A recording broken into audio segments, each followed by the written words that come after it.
The three things this video will cover regarding doors and windows will be how to insert doors and windows into your project, how to load new types of doors and windows into your project, and how to tag the doors and windows. Since Revit uses modeling and modeling objects as opposed to just drawing lines, it makes it easier to insert windows and doors into your project. To begin with, we'll need a wall. Revit will not allow you to insert a door or a window unless you have a wall to insert it in. Again, shortcut key for a wall is WA, and we'll draw and model a wall.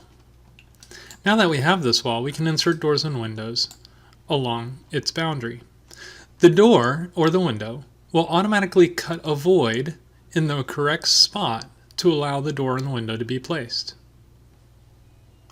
To insert a door into the wall, we'll go to the Architecture tab of the Build panel on the ribbon. From there, we can see the Door command. If we click on the Door command, you'll notice that the Properties palette here changes to show you what type of door you're about to insert into your model. You can see as if I am not near the wall, I'm not able to place anything. The tool is null and void. If I use my wheel scroll to zoom closer, you can see that as I get near the wall, the door appears. I'm going to hit Escape now to get out of this tool to show you that if I use a hotkey, DR, it's the same as if I use the icon up in the ribbon to select the door tool. You can see that once I press DR, my Properties palette goes back to showing me what door I'm going to insert. As you can see, if my cursor is not near the wall, I get a null and void icon where my cursor should be. I'm going to use my wheel scroll to zoom closer to this wall, so you can see that as I near the wall, as soon as I get my cursor near the wall, a door will appear in the position that will be located if I were to left click right now. Before I do that, I want to show you that if I hit the space bar, the door swing and the door location will change from side to side and from each side of the wall. As I move my cursor from one side of the wall to the next, that is how the door goes from one side to the other of the wall, and the space bar makes the door swing reverse. So I'll go ahead and place that door and hit Escape, and now I can look at it in 3D, and you can see that not only was it a door in 2 dimensions of the floor plan, but it's an actual model of a door.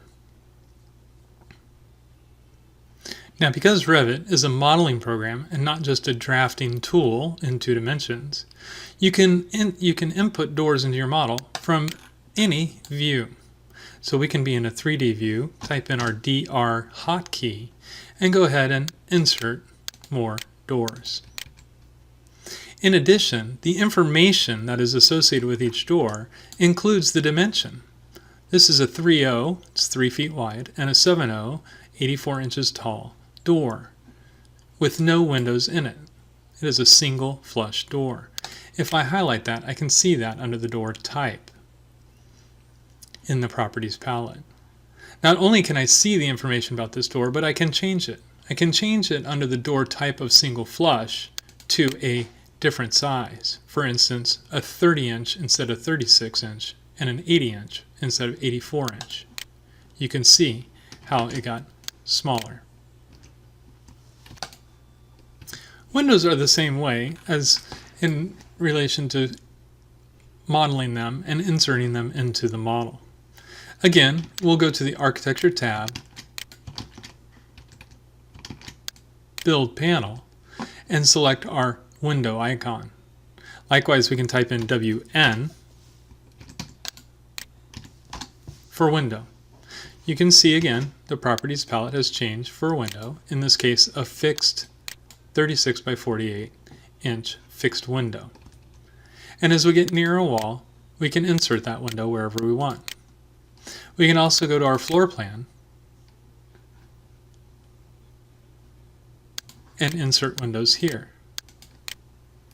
Or we can go to an elevation and insert windows here.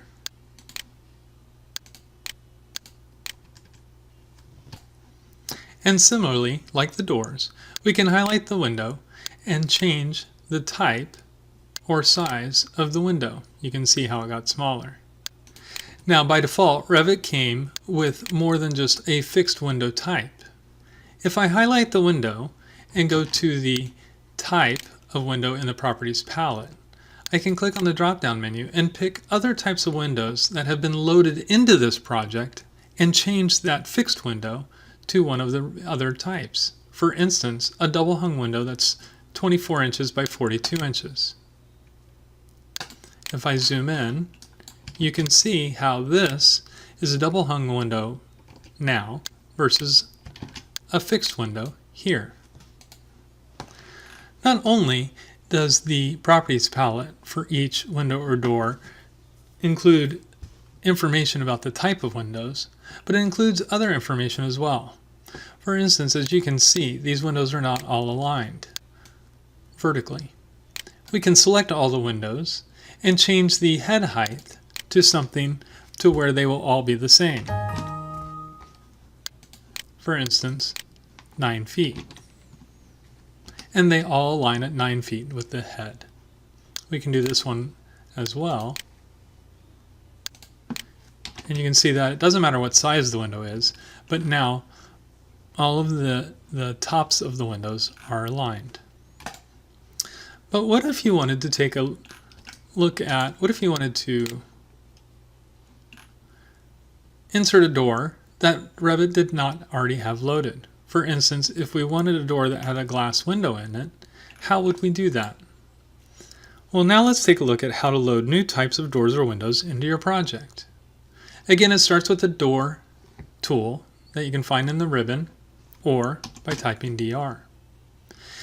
If you look under the Properties palette and notice that there are no door types here that you want to use, you can, once you have selected the door command, you can go over to the ribbon in the Mode panel and select Load Family. This gets you to the Imperial, US Imperial, that is as opposed to the metric, library of families. As you can see, the library is separated into many different categories. We'll go ahead and find the door folder, and from here you can see that it is separated into even further categories: commercial, hardware, or residential. You can also pick from the doors that are not in one of those folders. We'll go to residential, and let's go ahead and look for a double exterior, double full glass wood. It's nice that it gives you a preview of what the door will look like. We can go ahead and select that door to load into our project, and it gives you the option of what size you want. We'll go ahead and find a 6.0 by 6.8 door, and we can also load a different type by holding down the Control key and adding to more sizes that we want to load. We hit OK. They're now loaded, and you can see that they are in the drop-down menu of the Properties palette. Again, we can just hover near the wall and load that door type. And like the doors, we can find windows that have not already been loaded into our project by going to the Imperial Library. Again, we'll go to the Architecture tab, the Build panel, and the Window tool. Or we can just type in WN.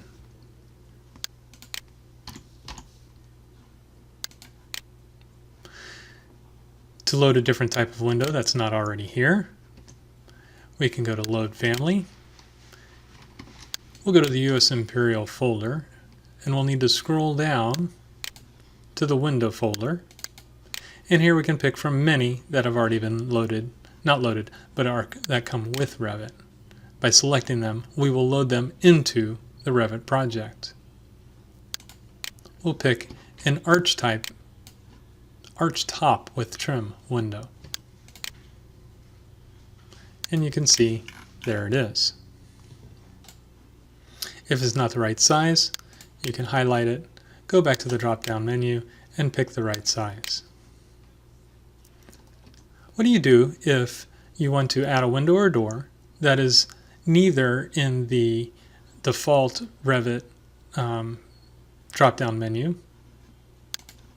here, or if it's not even in the Imperial Library when you go to load it. Well, there are two options. One option is to create your own, and we'll look at that much later in the semester. The other option is to go find on the internet a Revit family, either of a door or a window, that you can load into the project. One is RevitCity.com.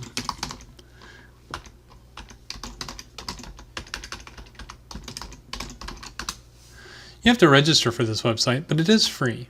And it is just people that upload their own objects, Revit families, and you are able to download them.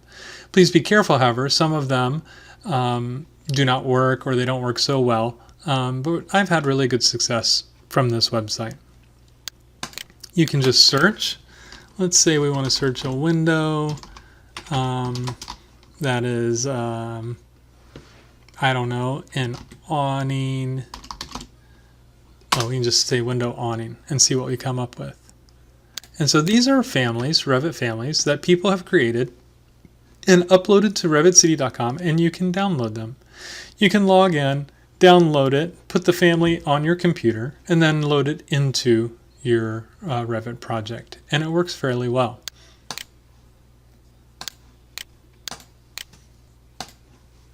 The last thing we'll talk about in this video is tagging your doors and windows. Tagging your windows is a way to assign a number or a letter to each door or window to be able to use that in a schedule to show more information about either that door or window. For instance, if this was a door number 1, you could go to a schedule on the construction documents, and then door number 1 under that schedule might list things like a hardware group, or the type of glass, or the frame material, or the frame thickness, things of that nature. So let's see how you can assign tags to the doors and windows. One way is to do it is while you're creating the doors or windows themselves. Again, I'll start with a wall, and if I go to the door command, the door tool, I can click on this tool up in the ribbon, and what that allows me to do is, once it's highlighted, is to have the tag placed with the door or the window as it is created. Doesn't matter which type of door, it'll continue to tag them. Those are the tags. With the doors, you can see that they go in numerical order, 6, 7, 8, 9. If you change that tag to 15, 125, whichever you want, it will continue to go from there. However, keep in mind, if you delete a door and then go back to adding more, it doesn't go back to 126 in sequential order. It will continue as if that other door still existed. Let's take a look at some windows and tagging those. We'll do a couple 2x2 archtop trim windows. Oops, I forgot to do my tag on placement, so I'll do that. I'm going to zoom in so we can see. Unlike the doors that were labeled in sequential order, 6, 7, 8, 9, the windows, as you can see, are all the same number. That's because these are all the same windows. If I change the window type, whether it's a size or a different type, it will be assigned a different number. These are called type tags. The ones for the doors are called instance tags. Even though these doors are all the same type of door, they have their own number, 6, 7, 8. The windows, if they're all the same type of window, they will all get the same number. You can change this in Revit, but we won't go into that right now. Some of the information that this door, which is the same type of this door, that might be different, the information that might be different from here to here, could include things like how much it cost, or the hardware group that it is. you can look here, and the properties for the door that would go along with this tag are in the properties palette. These are known as the instance parameters. These parameters are for these parameters, excuse me, make sure that the door is listed. These parameters here are the instance parameters for this door, not any of the other doors. Some of the characteristics might be the same, but not necessarily. So they include things like what level this door is on, or what material this door is made of. Here's the mark. You can see the mark 6, which shows up in this tag. This tag is just a separate family in Revit that reads the tag, the instance mark, from this door and shows the user that it's 6. Like the windows, these are type tags. That means they are all the same type. The parameters that go along with the type of the window or the door are the parameters that you see when you select the edit type. If you highlight the window, you see the properties for that window. Again, these are the instance properties for that window. If you select edit type, these are the type properties for that window. If you were to change any of these properties, it would affect all of the windows of that same type. Even though this says a 2x2 window, if I went in and changed the height, let's do the width to 6 feet, all of the windows that are type 18 will now be affected. That did not work because, let's try that again, because they were too close together. Let's try this one. We'll do the same thing. We'll change this width to 6 feet, hit apply, and you can see that they both got wider. They affect all of the types. The other way to tag windows or doors, if they've already been placed, is by going to the Annotate tab and going to the Tag panel and selecting the Tag All button. When you select the Tag All button, you get to select which categories you would like to be tagged. We'll say the door tags and the window tags. When you hit OK, you'll see that all the windows and doors that do not have tags will now be tagged, just like that. This is how I normally work. When I start with a project, I usually don't want to see the tags until later in the design and the process. And so I usually wait till the end and then just do the Tag All button to tag them all. Once they're there, you can move them to where you want them. You can also, up here, once you've selected the tag, change it from a horizontal orientation to a vertical orientation. And that is the two ways that you can tag the windows and doors.